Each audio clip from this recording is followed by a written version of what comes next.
everyone, it's Michelle. And before you ask, yes, I'm alive. Barely, but alive.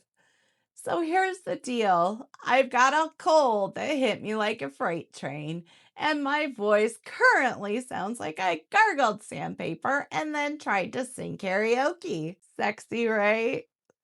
And if that wasn't enough, my right eye is still recovering from cataract surgery.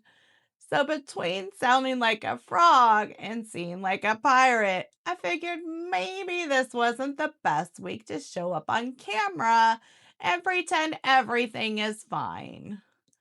But I am not disappearing on you. Video 4, Cricut Design Space for Beginners, your in-depth tutorial, is just being pushed back 1 week.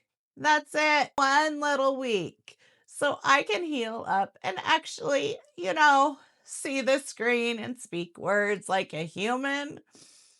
Now, while I'm over here resting up, I have some homework for you.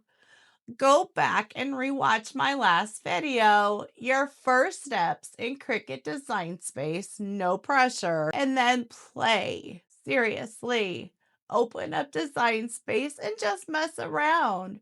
Create some shapes, add some text, browse the image library for free designs, and poke around all those menus. Get comfortable in there. The more you play now, the more you're going to get out of video 4 when it drops. So hang tight, do your homework, rest up with me, and I'll see you right back here next week with a working voice and both eyes on the job. Thanks for being patient with me. You guys are the best. I'll see you soon.